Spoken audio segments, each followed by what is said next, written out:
Bonjour et bienvenue dans cette troisième vidéo du chapitre Triangle, milieu et parallèle. Dans cette vidéo, on va voir la troisième et dernière propriété de ce chapitre. Alors, on va repartir du triangle ABC, mais on ne va pas placer les deux milieux, on va ne placer que le milieu I, milieu du segment AB. Ensuite, je vais tracer la parallèle au segment BC, au côté BC, passant par I. Je vois que cette droite, elle croise le côté AC en un point, qui s'appelle ici le point E. Alors, j'ai l'impression que cette droite, elle croise le segment AC en un point assez particulier, que E est un point assez particulier. En effet, on a l'impression que E est le milieu de AC. Alors, si j'affiche les longueurs de AE et de AC, on se rend compte qu'effectivement, ça a l'air d'être le cas. Même si je bouge les points, par exemple si je mets ce point là, etc., etc. Hop, on peut bouger aussi dans cette direction. Alors, moi, j'ai pas choisi que E soit le milieu de AC. Par contre, quand j'ai tracé la droite parallèle à un côté et passant par le milieu du deuxième côté, elle a coupé le troisième côté en son milieu. Ça, c'est une propriété, la troisième propriété de la leçon, qui s'énonce ainsi.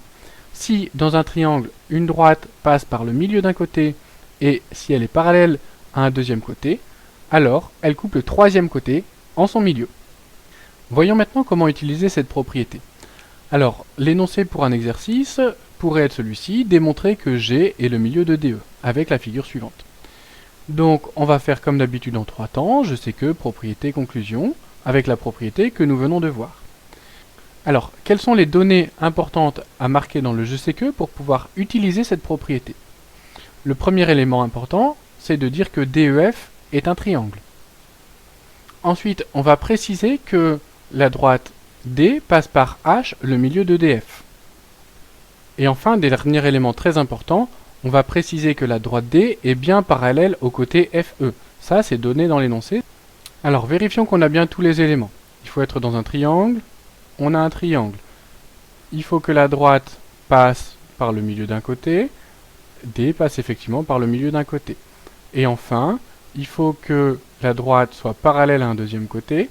On a bien dit qu'elle était parallèle à un deuxième côté. On peut donc utiliser la propriété et conclure que G est le milieu du segment DE, le troisième côté de ce triangle. Voici donc l'utilisation de la troisième propriété de cette leçon.